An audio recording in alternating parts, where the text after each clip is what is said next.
In this video, I want to talk about one of the best ways to improve your fitness for mountain biking. Now, I was going to title this video one of the best ways that I found to improve your fitness for mountain bike racing, but honestly, this applies to any type of mountain biker you are, even any type of cyclist, whether it's mountain biking, gravel, or road. Having strong fitness is going to help you enjoy the sport, whether you're a racer or whether you're a weekend rider. The more fit you are, the longer you're going to be able to stay out, the better you're going to feel on the bike. And honestly, the more fit you are, the more you're going to enjoy life. Improving your cardiovascular system is really important for cycling. You can go out and ride easy forever, and even though that's going to help your endurance, it's not going to really help your cardiovascular system. Doing higher intensity efforts is what's going to do that. Now, traditionally what we've done is intervals, and intervals simply mean holding a certain effort for a certain amount of time. And the effort is typically gauged by using a heart rate, a power meter, or just a scale of 1 to 10 that people call RPE, or rating of perceived exertion.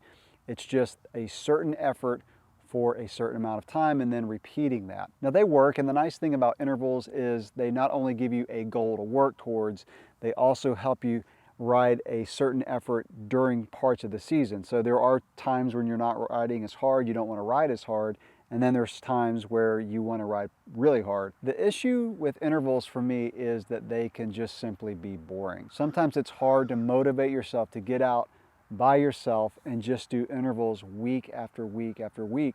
Now I've done that, and there are times when I enjoy it. There are times when I just get into that beast mode and I want to push hard on an interval.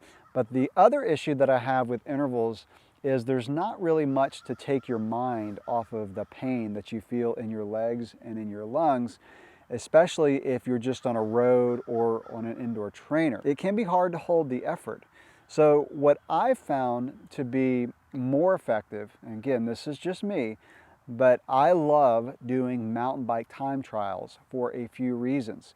They give you a goal, and I'm a goal-oriented person, so for me to say I'm just going to get out and ride hard, it doesn't really work.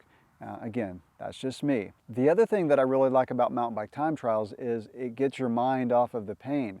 There may be times when my heart rate is sky high, but I'm having so much fun riding fast on a mountain bike trail, I don't really focus on it. It gives you that ability to go out and have fun, but still improve your cardiovascular fitness. The other thing that I like about mountain bike time trials is it improves your mountain biking mojo. What do I mean by that?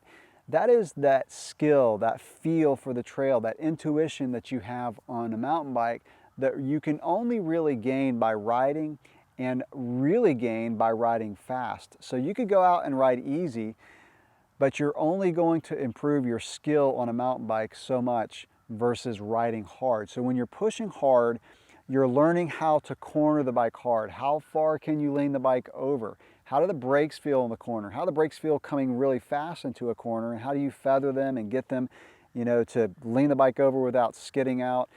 How do you get over rocks and roots quickly? All of those things only come by mountain biking, and they only come from really mountain biking hard. I used to laugh at a buddy of mine who could really just crush me on a road bike.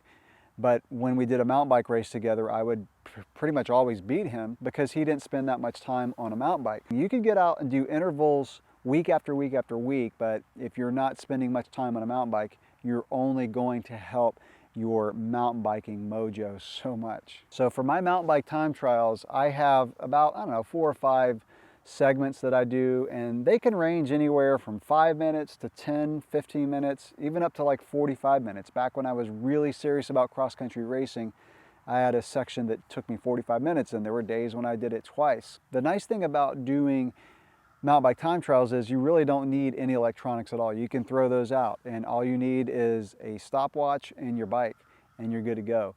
Now I use a spreadsheet and I record all of my times, and I have a tab for each segment that I do, and I have a column that has the date, and then I've got the time, and then I do record my heart rate. I wear a heart rate monitor. I like recording that and monitoring that. And then I have a notes column where I just talk about how I felt or what the conditions were.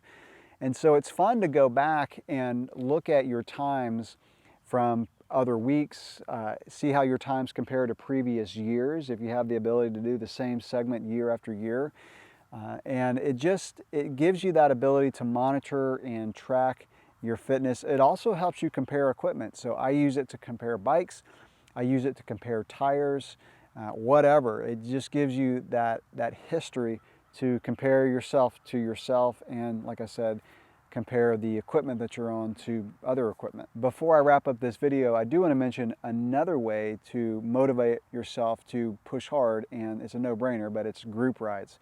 And so riding with other people just helps you push yourself, again, for me, harder than I would by myself. We started something a few years ago on Tuesday nights that we call Tuesday Night Worlds, and it is simply a fun, friendly race that we put out there on Facebook, and we do the same course every single Tuesday night, so everybody knows the course, and it takes about an hour, and we just race. We push ourselves against ourselves, and it's fun to just try to beat your buddies, and that's another way to motivate yourself to push hard and to improve your cardiovascular fitness. How about you? What are some ways that you motivate yourself to improve your cycling fitness? Leave those in the comments below. Any other questions or comments that you have, drop those below. Thanks for watching.